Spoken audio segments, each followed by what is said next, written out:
Hey, today I'm coming to you from the Russell Stover store where the Bunnies are here. And I'm one of the Bunnies that's here today. And I've got a friend with me, Amanda. So we're going to talk to Amanda and I'm going to link that into this video. You all have a great day. Let me show you the sign again where the Bunnies are here. Bunnies are here today.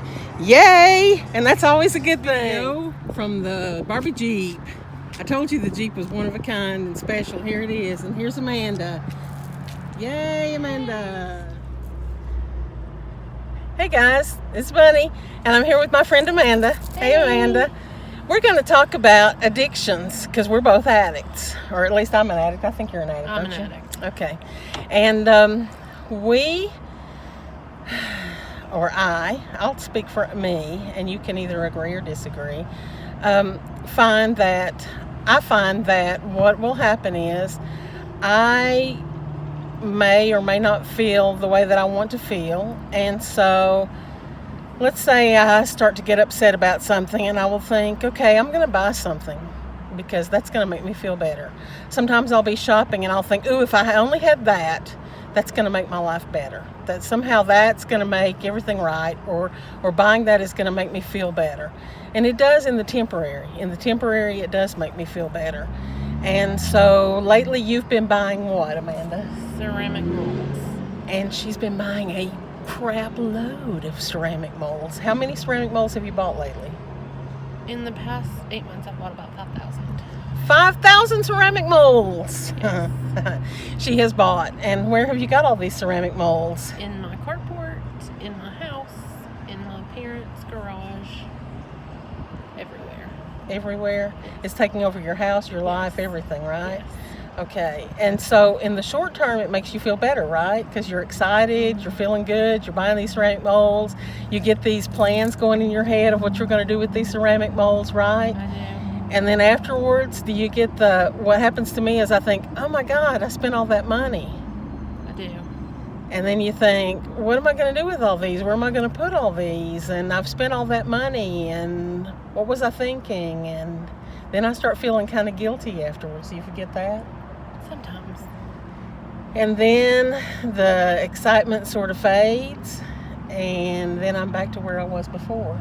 It's a temporary thing. I think it's probably like, I don't know because I'm not an alcoholic, but I think alcoholics do that. I think that they must want to change the way they feel. They drink, and for the temporary it feels better. I know that when I was sleeping, I would sleep a lot, and I would sleep and I would think, I'll think about this later. But then when I'd wake up, the problems would still be there. Mm-hmm. And so it doesn't really help. And I've noticed that when I think, oh, if I only had that sweater, or if I only had that, I don't know, bracelet sometimes it's as simple as a bracelet. And I think if I had that bracelet, my life is going to be great. And I don't know what kind of warped thinking, it must be addictive thinking that makes me think if I had that bracelet, yeah, that's going to be the cure-all end-all, and my life is going to be great, and yeah, that's going to fix it. It doesn't fix it. It has to be addictive thinking that makes me think that, and it doesn't fix it. What other addictive behaviors have you participated in? Eating. Like to eat. And just because temporarily it makes you feel better? It makes me feel a lot better. And then when I'm stuffed, I'm guilty. And the cycle starts all over. Now, I know I had a real problem in the fall. I even had to go to rehab because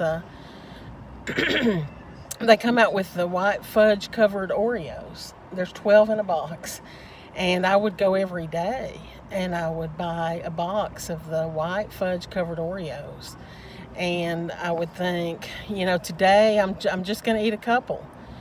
By the end of the day, I would have eaten all 12 of the fudge covered Oreos. And I wouldn't talk to anybody about it at first. And okay, this is part 2. I got a call and I forgot to turn my phone on Do Not Disturb. So I was talking about my problem in the fall with the fudge covered Oreos. I would wake up in the morning and I would see the remains of the box of Oreos that I had decimated the day before, and I would feel this guilt and this shame, and I would think, man, I ate a box of Oreos, and I remember the day that it hit me that must be the same thing that an alcoholic feels after they see the bottle of liquor or the millions of cans of beer the next day. And so I admitted to my boyfriend, look, I'm eating a dozen Oreos a day. And it didn't seem to register to him as profoundly as it did to me, the horrors of what I was doing. And maybe because he doesn't understand sugar addiction, it didn't seem that bothered by it. And so I was continuing, and I would walk through Kroger's. There was a particular Kroger's that I would go to. It becomes like a ritual. And I would go to this Kroger's because I knew where they were, and I could just go in and out and get my Oreos. And as I was walking through the store, I would look at people. I would meet their eyes, and I would think, do you see what I'm doing here? Do you see that I'm buying these Oreos? I'm an addict. I'm buying this box of Oreos. I'm going to go home and I'm going to eat this entire box of Oreos today. They didn't know my intention. To them, they see a lady walking through the store with a box of cookies, and I'm sure they didn't think, wow, that lady's going home and she's going to eventually eat that box of cookies by herself today. And maybe to the average person, eating 12 Oreos is not that horrifying a thing. But to me, it was a horrifying thing that I was doing every single day, and I was out of control. I felt completely out of control. I couldn't stop myself, and I felt like I was screaming for help. When I told him, when I was looking at those faces of the strangers, I felt like I was screaming for help, and nobody was listening. Mm-hmm. Have you ever had an experience like that? Oh, yeah. Tell me about it. All the time. Lately, my food has been insane. I eat everything in sight. Do you tell anybody to help you? Oh, you don't tell anybody? You haven't gotten to that point that you're asking for help yet? I'm getting there. I'm seeing a counselor, and I'm telling you. And I tell my husband, and he has a similar eating issue. So does he understand how major this is to you when you're saying this to him? I don't think he understands, because he just likes to eat. Oops, sorry. He just likes to eat, and he doesn't know what it feels like to feel guilty afterwards. Well, my boyfriend, I kept telling him, you can't keep bringing Cokes into the house, because I can't say no to a Coke, especially a cold can of Coke. It is almost impossible for me to say no. I don't have that much willpower. And yet he would continue to bring them in. And finally, I thought to myself, this is the same as bringing in a 6-pack of beer to an alcoholic, or a bottle of tequila, or a bottle of whiskey, or whatever.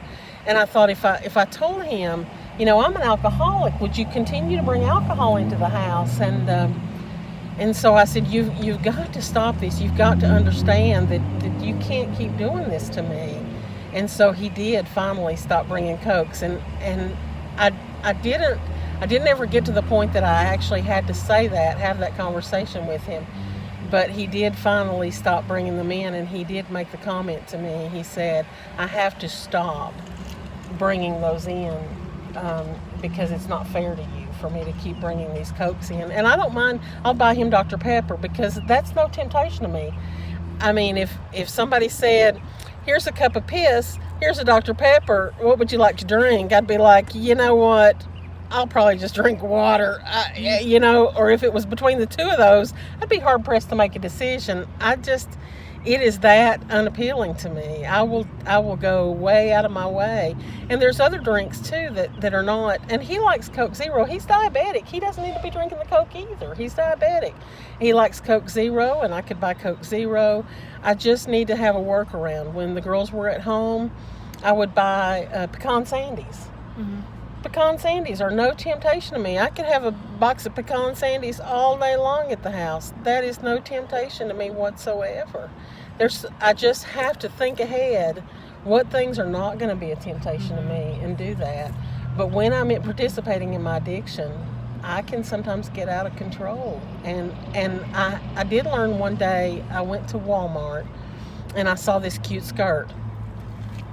And it went into that thing of, oh yeah, this skirt, with this skirt, that'll make my whole summer. I'll wear this skirt here and there, and that's just going to be the highlight of the summer. It's going to be great. It's going to be cute. And they had it in like 3 different colors. And I thought, I'm going to get 3 of them. And I thought, you know what? This is how you participate in your addiction. You choose one of them. You get to have one. One is reasonable. One is fair. And so you pick the one that you like best and you can have it. And I bought one and I was satisfied, and I thought, that's how healthy people behave. And I was proud of myself because I was able to recognize the addiction. I was able to stop it in its tracks and still buy a skirt, a reasonable amount of skirts, and take it home. And I did wear the skirt quite a bit. It didn't make my life perfect. I enjoyed it. I did get a few compliments, and I still have the skirt. And I don't know, every time that I wore it, I felt good, and I remembered, that day you were able to keep your addiction in check, and it made me feel kind of satisfied with myself. I like that. It's kind of like stop and think about it before you do it. Yeah, it's just sometimes hard to do that. Yeah. When addiction gets a hold, yeah. it's really hard. So, have you got any other examples of? Can't think of any other examples. Okay. Well, I don't know if you can see, we're in front of Russell Stover's, which is a dangerous place, but in front of the door, can you see it says, "Bunnies are here." So we're at the right place. Can you see that? Bunnies are here on the door. So anyway, we'll stop for today, but that's our talk on addictions and addictive behavior and compulsivity. And I don't know how I'm going to connect this to the last video, but I'll try to figure it out. And I hope you guys have a good day. We're going to go try to get our hair cut. So we'll talk to you later. Awesome. Bye. Bye.